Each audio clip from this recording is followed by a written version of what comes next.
আজকে তারেক জিয়া বাংলাদেশে ফেরার স্বপ্ন দেখতো না যদি শান্তি না থাকতো। আজকে তোমার নেত্রীকে চিকিৎসা করার জন্য বিদেশে পাঠাতে পারত না। সত্য কথা বলার কারণে সার্জিদের বিরুদ্ধে আবার নতুন ভাবে কেস হয়েছে, মামলা হয়েছে। আমি আশ্চর্য হয়ে যাই। বিএনপির প্রতি আমার করুণা হয়, যাদের দ্বারা চক্ষুদান আজকে তাদের কি তোমরা নিন্দা করতেছ, তাদের বিরুদ্ধে কেস দিয়েছ। আজকে তারেক জিয়া বাংলাদেশে ফেরার স্বপ্ন দেখতো না যদি শান্তি না থাকতো। আজকে তোমার নেত্রীকে চিকিৎসা করার জন্য বিদেশে পাঠাতে পারত না যদি আজকে ওরা না থাকতো। আজকে খোলা আকাশের নিচে মাঠের মধ্যে রাজনীতি করতে পারত না। তোরা জীবনের মায়া ত্যাগ না করার আন্দোলন না করতো। কিন্তু আজকে যাদের মাধ্যমে নেত্রীকে চিকিৎসার জন্য ব্রিটিশে পাঠিয়েছ, তোমার নেতাকে বাংলাদেশে আনার ব্যবস্থা করতেছ, আজকে নির্বিঘ্নে রাজনীতি করার সুযোগ পেয়েছ। আজকে সত্য কথা বলার কারণে সেই সার্জিদের বিরুদ্ধে কেস দিয়েছ। বাংলাদেশের মানুষ তোমাদের এই ঔদ্ধত্য কোনো অবস্থাতেই মেনে নেবে না, মানতে পারে না।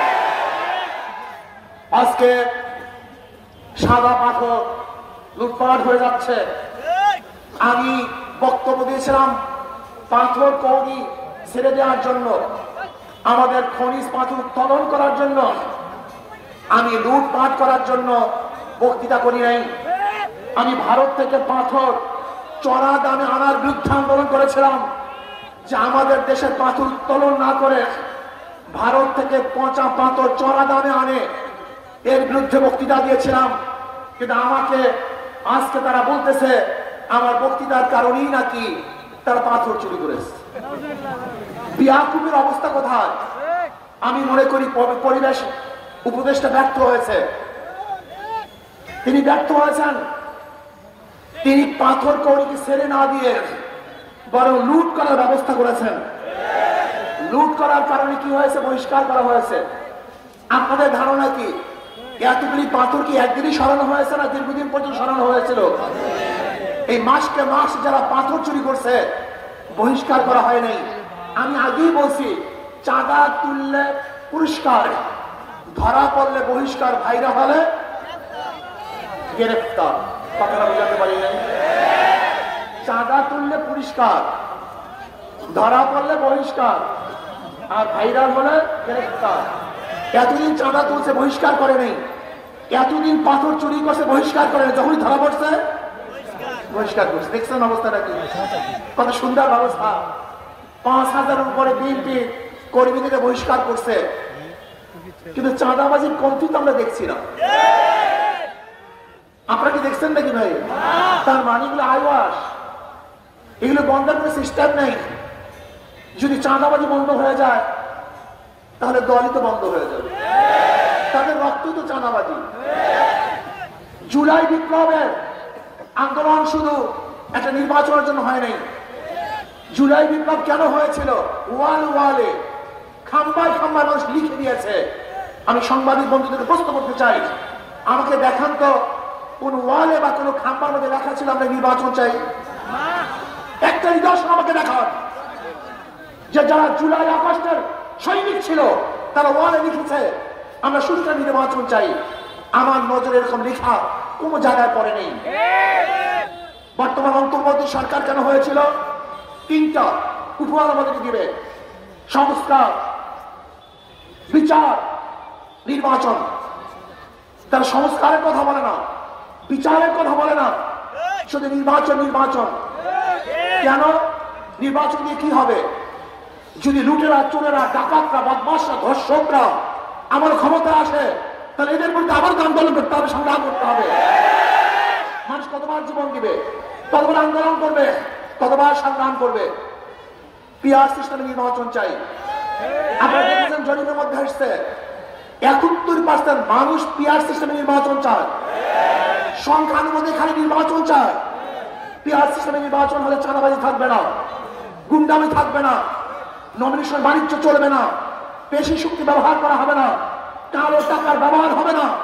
প্রত্যেকটা মানুষ তার ভোট অধিকার প্রয়োগ করতে পারবে, সমহারে সমস্ত মানুষ ভোট দিতে পারবে। একমাত্র জনগণের সংসদ হবে, যে সংসদের মধ্যে সমস্ত দলের আদর্শ এবং নীতির মানুষ সংসদে থাকবে, তাদের বক্তব্য সেখানে তুলে ধরতে পারবে। এই জন্য পিয়াসী নির্বাচন চাই, গুন্ডা মুক্ত নির্বাচন চাই, চাঁদাবাজ মুক্ত নির্বাচন চাই। আমি বর্তমান সেই হিসেবে বলবো, নুরুল হুদার থেকে শিক্ষা গ্রহণ করা উচিত। যদি আপনি বাংলাদেশে অগ্রহণযোগ্য নির্বাচন দেন, তাহলে আবারও আপনাকে এই বাংলাদেশের জনগণ ছাড়বে না। অবশ্যই আপনার বিচার বাংলাদেশের জনগণ করবে। আজকে বাংলাদেশের নির্বাচন নিরপেক্ষ হবে কিভাবে, যেখানে পুলিশ নিজেদের থানাকে নিরাপদ করতে পারে না, সেখানে সেই পুলিশ ভোট কেন্দ্র নিরপেক্ষ দিবে কিভাবে?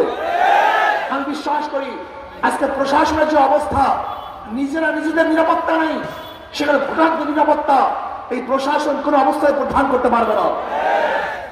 আজকে জুলুম, চাঁদাবাজি, অত্যাচার, খুন বেরিয়ে গেছে। আমি বাংলাদেশের জনগণকে বলবো, এ বি সি 13 জনই চোর, ক্ষমতা আছে এ, সে কি করবে? হটাও এ বসাও বি, সে কি করবে? হটাও বি বসাও সি, সে কি করবে? শুধু নেতা এবং দলের পরিবর্তন হয়েছে, আদর্শ নীতির পরিবর্তন হয়নি। আজকে চাঁদার হাতার পরিবর্তন হয়েছে, চাঁদার পরিবর্তন হয় নাই। চাঁদাবাজদের চেহারার পরিবর্তন হয়েছে, চাঁদাবাজি পরিবর্তন হয় নাই। ধর্ষকদের চেহারার পরিবর্তন হয়েছে, ধর্ষণ বন্ধ হয়নি। এই লুটেরা, চোর, ডাকাত, বদমাশ যদি আমার ক্ষমতা আসে, তাহলে এদেশের মানুষ কি যে বিপদে পড়বে আপনারা জানেন না।